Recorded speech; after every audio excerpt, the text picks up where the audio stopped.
Alright guys, let's go ahead and put what we've learned so far into practice about sculpting, both voxel sculpting and surface sculpting, and we're going to go ahead and make a line bust.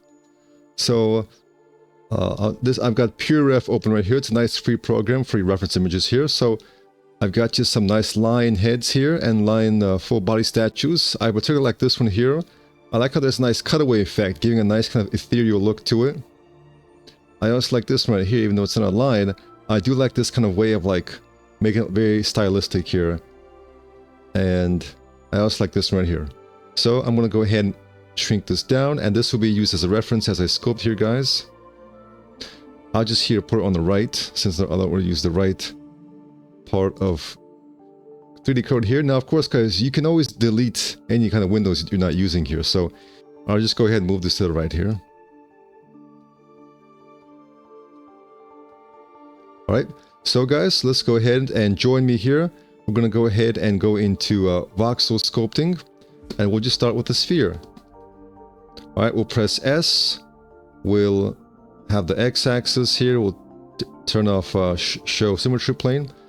Alright guys, before we get started, let's first of all have some shortcuts, because we don't have to always scroll here or do this. Well, there are several ways, guys. First of all, you can go ahead and press space. You can drag your most often used brushes into here. So for example, if I find myself using clay a lot, I can drag clay into there. So let's go ahead and drag the Vox clay into here, number 1. And for number 2, probably we'll be using the move tool a lot, perhaps. Let's put that somewhere. And guys, it's always good to have the same arrangement. For example, I can match up the same kind of hotkeys I have in ZBrush.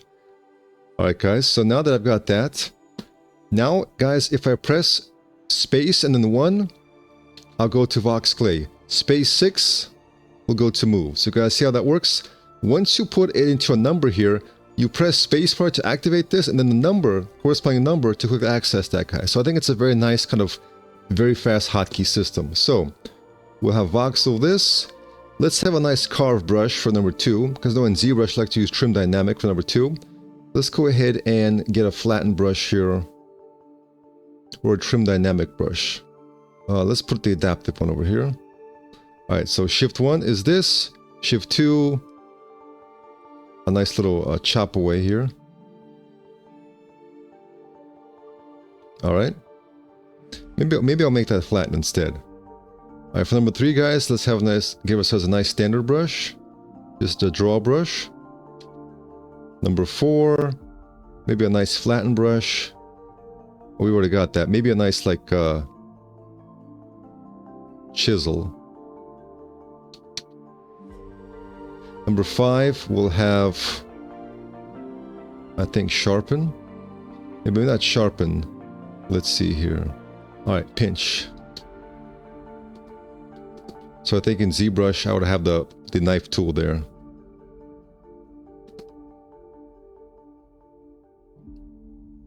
Alright.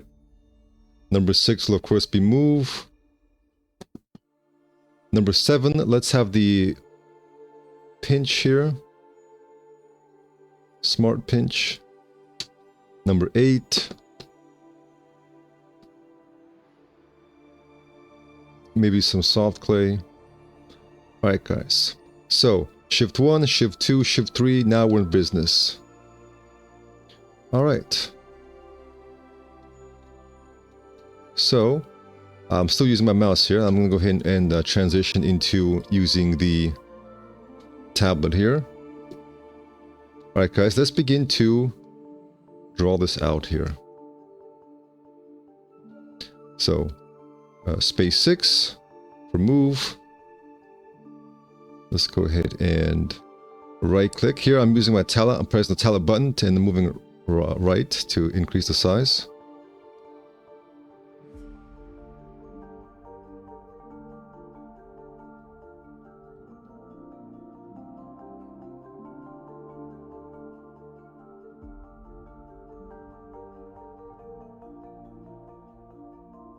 Shift for smooth.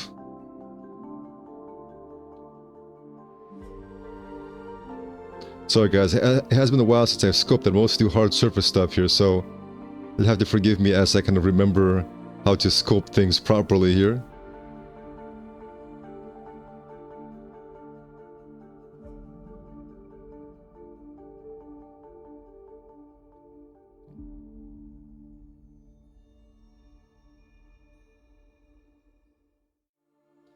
Let's see, perhaps the move is too strong. Let's decrease the power of the move brush. It was way too strong. That was the problem here. Gotta make sure brushes are not way too strong here. Space 1.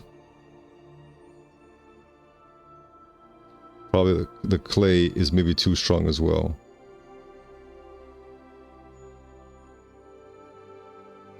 Alright, let's see. Let's look at these... Oh, I know what the problem is. I'm using the Vox clay, not the base clay. Oops. Alright, let's go ahead and press space. Let's replace that, shall we? There we go. Alright.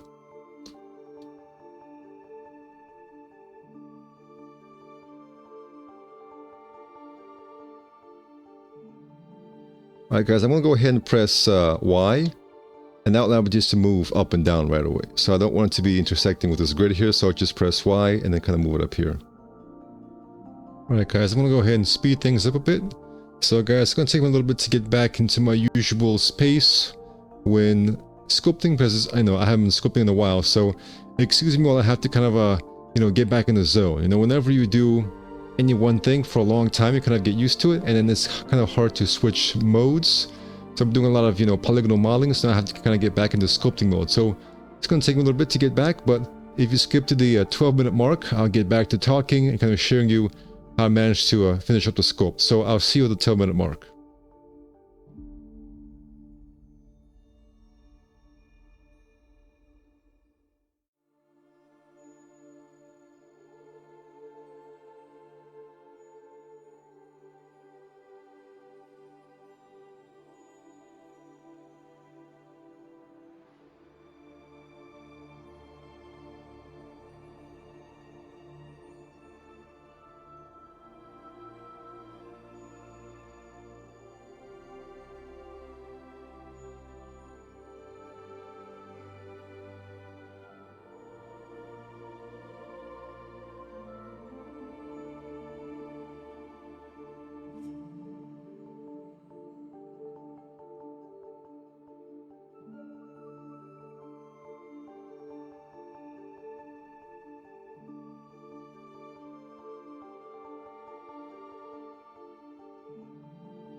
Alright guys, so here's how I managed to get.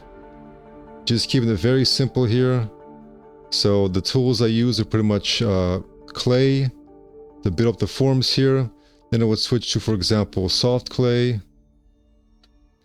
And I would use it to very carefully fix things up. I went ahead and decreased the power of smooth. So if you click on smooth right here, you can see, well, here it's set to 100, but I'll set to like 40, for example. So I'll go ahead and kind of give you a softer, smooth here. I can go in here and, like, you know, gently use the soft clay, which I found very useful here. All right, so for the hairs, for example, if I go and smooth this out, pretty much I just used regular draw tool. First, just left clicking and holding control to invert, and then just kind of doing that like that.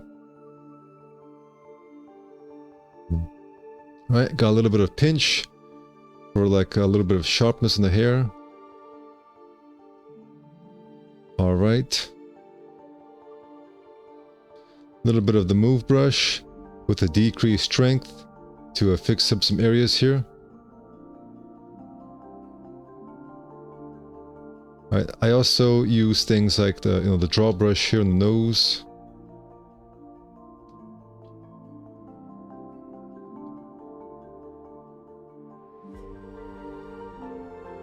Sharpen it up here.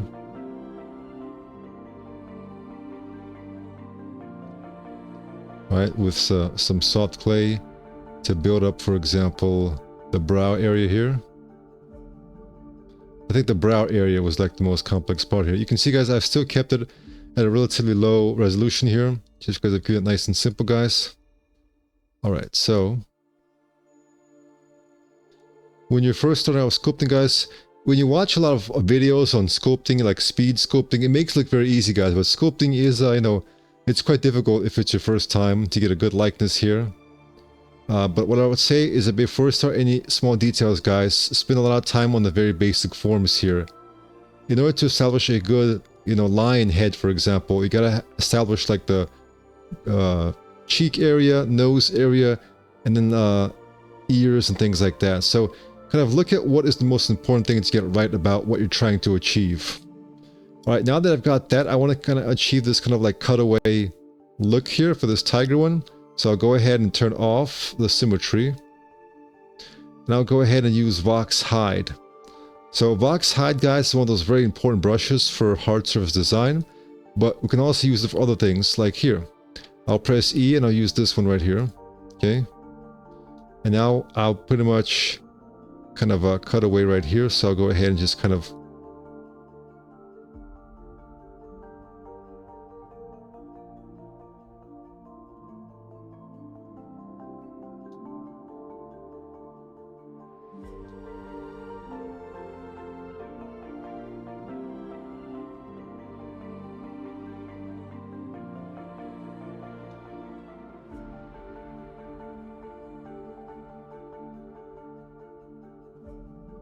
Alright, something like that. Other things we can do, guys, we can turn symmetry back on. And we can, for example, use this one.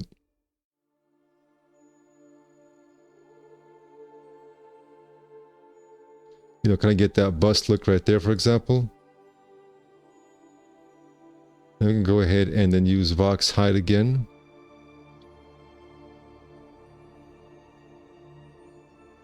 And kind of, get like a little stand, for example.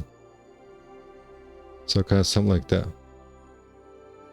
Alright guys, thank you for watching and take care.